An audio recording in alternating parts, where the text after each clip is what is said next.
सुल्तानपुर एक छोटे से गांव में मोहन अपनी पत्नी और बेटे के साथ एक छोटे से घर में रहता था। मोहन के माता पिता बचपन में ही गुजर चुके थे, इसलिए वह धनीराम के यहाँ मजदूरी करता था। उसकी पत्नी कुंती एक बड़े जमींदार के घर पर साफ सफाई का काम करती थी। दोनों पति पत्नी मिलकर खूब मेहनत करते थे और अपने बेटे राजू के साथ कठिनाई भरा जीवन व्यतीत करते थे। यूं तो हमेशा ठंडी के समय -2 डिग्री तापमान रहता था, लेकिन इस साल तापमान बहुत ही ज़्यादा घट गया था, जिससे ठंडी भी बहुत ज़ोरों से अपना कहर ढा रही थी। इस वजह से सुल्तानपुर गांव के लोग बहुत ही ज़्यादा ठंडी के कारण डरे हुए थे और परेशान थे। दिन हो या रात, लोग ठंडी के कारण बहुत परेशान थे। हे भगवान, यह कैसी लीला है आपकी देख रही हो। कुंती, इस साल कितनी ज्यादा ठंडी पड़ रही है। इतनी कड़ी ठंडी में काम करना भी बहुत मुश्किल हो गया है। घर से बाहर निकलते ही पैर ठंडी के मारे जमने लग रहे हैं। इतनी ज्यादा ठंडी में तो घर से बाहर निकलने का मन भी नहीं कर रहा। न जाने इस साल की ठंडी कैसे कटेगी। ठीक है कुंती, अब मैं काम पर चलता हूँ, नहीं तो सेठ गुस्से करेगा।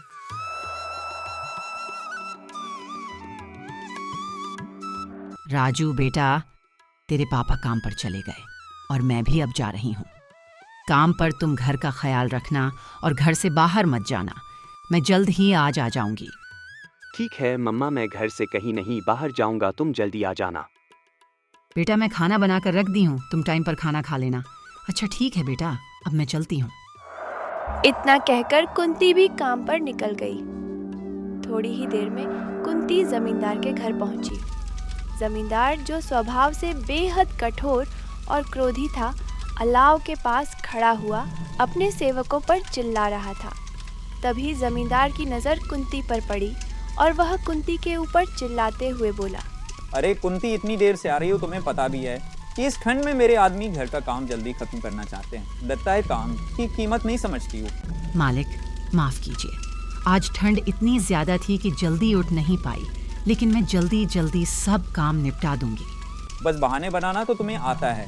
अगर आज से काम में कोई भी कोताही हुई तो तुम्हारा हिसाब कर दूंगा। याद रखना, तुम्हारी जगह लेने वालों की कमी नहीं है। जमींदार की यह सब बातें सुनकर कुंती को बहुत दुख हुआ, लेकिन उसकी मजबूरी थी। वह चुपचाप अपना काम करने ही जा रही थी। तभी वहाँ जमींदार की पत्नी ठकुराइन आ जाती है। क्यों डांट रहे हो उसे? इतनी ठंड में वह भी इंसान है, काम करने आई है, यही क्या कम है? आपको थोड़ा सा भी दया नहीं आ रहा है? इसके ऊपर तुम्हें नहीं समझ आता, ये लोग हमारी अनुभूति का फायदा उठाते हैं। इन्हें समय पर सबक सिखाना जरूरी है, नहीं तो ये हमारे सर पर चढ़कर नाचे लगेंगे और कोई भी काम ठीक से नहीं करेंगे। कुंती ने कुछ नहीं कहा। उसने सिर झुका लिया और अपने बेटे राजू की सोचते हुए जल्दी जल्दी काम खत्म करने में लग गई। लेकिन उसके मन में जमींदार के व्यवहार को लेकर आक्रोश पनपने लगा। इधर श्याम ठंड से कांपते हुए धनीराम के घर पर मजदूरी कर रहा था। धनीराम अपने खेतों का काम कराने के लिए श्याम और कुछ और मजदूरों को सख्त निगरानी में रखता था। अरे श्याम काम ठीक से कर रहा है या ठंड के बहाने सुस्ताने की कोशिश कर रहा है? मैं मुफ्तखोरी बर्दाश्त नहीं करता। याद रहे, अगर आज मेरा काम पूरा नहीं हुआ तो मैं 1 भी रुपया नहीं दूंगा। नहीं मालिक, पूरी मेहनत कर रहा हूँ। ठंड बस थोड़ी ज़्यादा है, इसीलिए हाथ पैर जम से रहे हैं, लेकिन आपका काम मैं पूरा करके ही जाऊँगा, आप चिंता ना करें। श्याम के चेहरे पर थकान साफ झलक रही थी।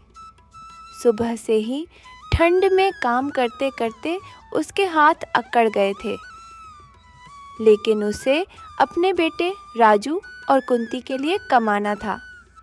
वह जानता था कि उसकी मेहनत ही उनका सहारा है। हे भगवान, ये कैसी परीक्षा ले रहे हो? इतने ठंडे मौसम में भी काम करना पड़ रहा है, लेकिन अगर मैंने काम छोड़ा तो सेठ मुझे काम से निकाल देगा और घर कैसे चलेगा। दिन धीरे धीरे ढलने लगा।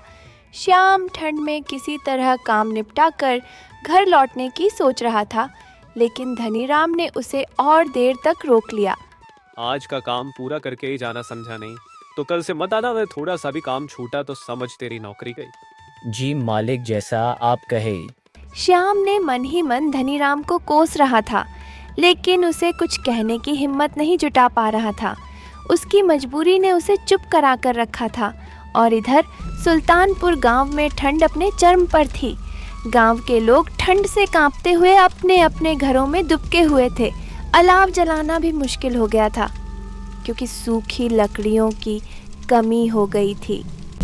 गरीब परिवार तो और भी ज़्यादा परेशान थे। वे 2 वक्त की रोटी भी नहीं जुटा पा रहे थे।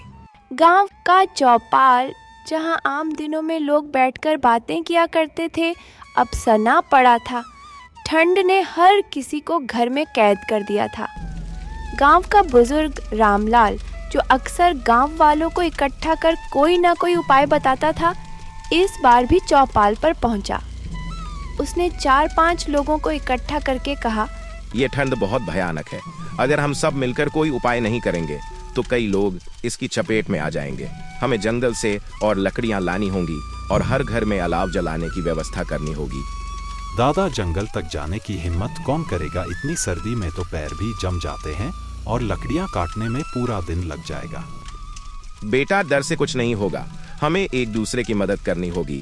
ठंड के आगे हार मान ली तो गांव के कई घरों के चूल्हे ठंडे पड़ जाएंगे। गांव के लोग रामलाल की बात से सहमत तो हुए, लेकिन डर और परेशानी उनके चेहरे पर साफ झलक रही थी। सबने मिलकर फैसला किया कि कुछ लोग जंगल से लकड़ी लाएंगे, जबकि बाकी लोग अलाव जलाने के लिए मिट्टी और पत्थरों की व्यवस्था करेंगे। लेकिन गांव वालों को अंदाज़ा नहीं था कि आने वाले दिनों में ठंड के साथ साथ और भी बड़ी मुसीबत उनका इंतज़ार कर रही है। सुल्तानपुर की यह सर्दी केवल मौसम की मार नहीं थी, बल्कि एक बड़ा इम्तिहान लेकर आई थी। श्याम के घर लौटने के बाद कुंती ने उसे राजू की तबीयत के बारे में बताया। मोहन ने राजू को देखा तो उसकी खांसी और चेहरा लाल पड़ा देखकर चिंता में डूब गया। कुंती, ऐसा लगता है कि ठंड अब बर्दाश्त के बाहर हो रही है। घर में अलाव जलाना जरूरी है, लेकिन लकड़ियां कहाँ से लाओ? धनीराम ने आज इतनी देर तक काम कराया कि लकड़ियां लाने का समय ही नहीं मिला।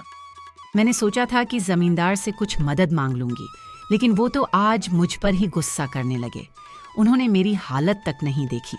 जमींदार और धनीराम जैसे लोगों को हमारी तकलीफों से क्या मतलब? उनके घर तो हमेशा गर्म रहते हैं। हम गरीब लोग जैसे तैसे ठंड में भी अपना पेट पालने की कोशिश करते हैं, लेकिन यह लोग हमें इंसान तक नहीं समझते। फिर कुंती ने रसोई में जाकर कुछ सूखी घास और टूटी लकड़ियां इकट्ठा की जो उसने बचा कर रखी थी। श्याम, मैं कुछ लकड़ियां और घास बचा कर रखी थी। इनसे ज्यादा देर तक आग नहीं जल पाएगी, लेकिन राजू को ठंड से थोड़ा आराम मिल जाएगा। जैसे तैसे करके कुंती और श्याम ने अलाव जलाए, जिससे उनके घर थोड़े गर्म हो सके। कुंती, क्या ठाकुर आइन ने तुम्हारी कोई मदद नहीं की? वो तो आमतौर पर दयालु दिखाई पड़ती हैं। अजी, उन्होंने रसाई दी थी जो राजू को दी है, लेकिन जमींदार के गुस्से की वजह से मैं ज्यादा कुछ कहने की हिम्मत नहीं कर सकी। वो मुझ पर चीखने लगे थे। हमारी जिंदगी में हर जगह वही दिक्कत है। कुंती, हम मेहनत करते हैं पर लोग हमारी हालत देखकर भी आंखें फेर लेते हैं। न जाने क्यों लोग हमसे इतना नफरत करते हैं। राजू अलाव के पास लेटा हुआ ठंड से कांपते हुए खांस रहा था। कुंती उसके पास बैठी रही और श्याम को बाहर जाकर और लकड़ियों का इंतजाम करने को कहा। श्याम, कुछ भी करके जंगल से लकड़ियां लानी होंगी। अगर राजू को कुछ हो गया तो मैं खुद को कभी माफ नहीं कर पाऊंगी। देखो ना, राजू की तबीयत बिगड़ती ही जा रही है। ठीक है कुंती, मैं कोशिश करता हूँ। रात ज्यादा हो गई है, लेकिन जंगल जाना ही पड़ेगा। तुम राजू का ख्याल रखना। फिर श्याम आधी रात को लकड़ी लाने के लिए जंगल की ओर निकल पड़ा। कुंती की आंखें उसके पीछे तक लगी रहीं और उसका दिल दुआ कर रहा था कि श्याम सही सलामत लौट आए। कुंती राजू के पास बैठी उसकी तबीयत को लेकर चिंतित थी। राजू की तबीयत धीरे धीरे और बढ़ने लगी थी और उसकी सांसें भारी हो रही थीं। राजू बेटा, सब ठीक हो जाएगा। तेरे पापा अभी लकड़ियां लेकर आएंगे, फिर हम आग जलाएंगे और ये ठंड तुझे परेशान नहीं करेगी। बस थोड़ी हिम्मत रख बेटा। राजू ने अपनी माँ की ओर देखा। उसकी मासूम आंखों में दर्द और थकावट साफ झलक रही थी। उसने धीमे स्वर में कहा, माँ मुझे बहुत ठंड लग रही है, पापा जल्दी आएंगे ना? हाँ बेटा, तेरे पापा अभी आएंगे, तू चिंता मत कर, मैं तेरे साथ हूँ, भगवान सब ठीक करेंगे। कुंती ने अपने आंसू छुपाने की कोशिश की, लेकिन उसके दिल में अजीब सा डर घर कर गया था। राजू की हालत बिगड़ती जा रही थी। उसने उसे सीने से लगाकर गर्मी देने की कोशिश की, लेकिन ठंड इतनी कड़ी थी कि कुंती की अपनी सांसें भी कांप रही थीं। इस बीच राजू की खांसी रुकने लगी। वह धीमे धीमे आंखें बंद करने लगा। राजू, आंखें मत बंद करना बेटा, तेरी माँ यहाँ है। देख, तूने खाना भी नहीं खाया, तेरे पापा आते ही आग जलाएंगे। लेकिन राजू अब कोई जवाब नहीं दे रहा था। उसकी सांसें धीमी हो चुकी थीं।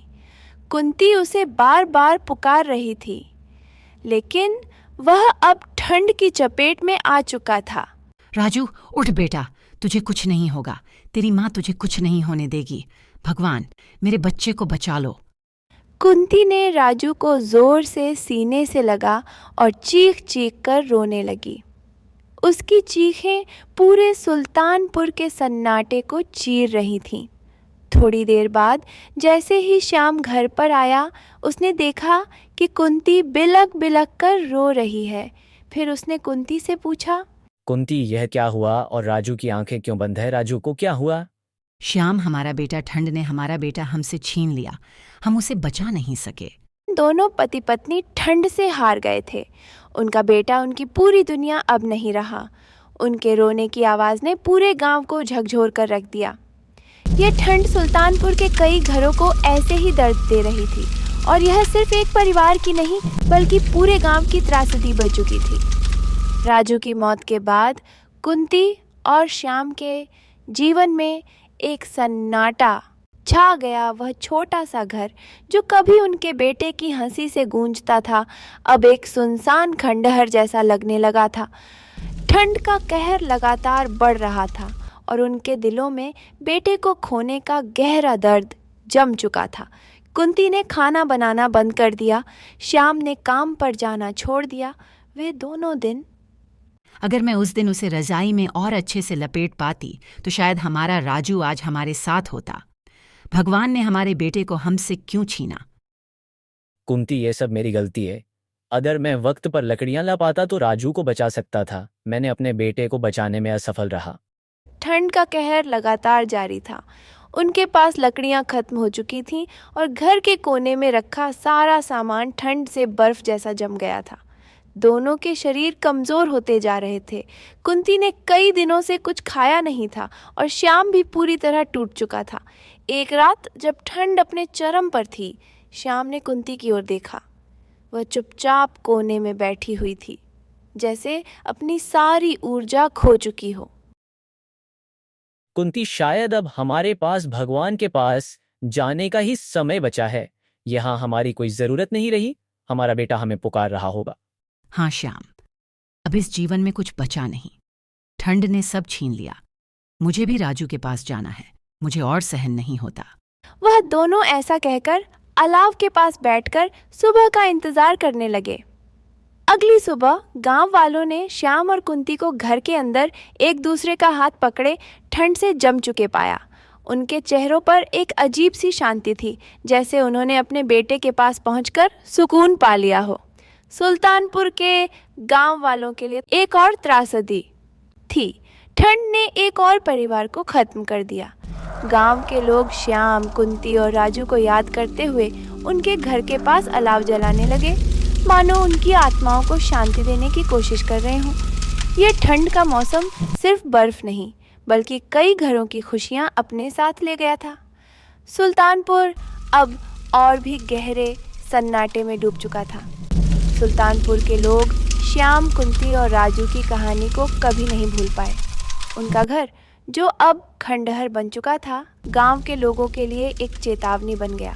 गांव के बुजुर्ग अक्सर बच्चों को उस परिवार की कहानी सुनाते और कहते, ठंड से लड़ने के लिए हमें साथ रहना होगा। अगर हम एक दूसरे की मदद नहीं करेंगे तो और भी परिवार ऐसे ही खत्म हो जाएंगे। इस हादसे ने गांव वालों को छोड़ कर रख दिया। अब सभी ने ठंड से बचने के लिए एक दूसरे की मदद करनी शुरू कर दी।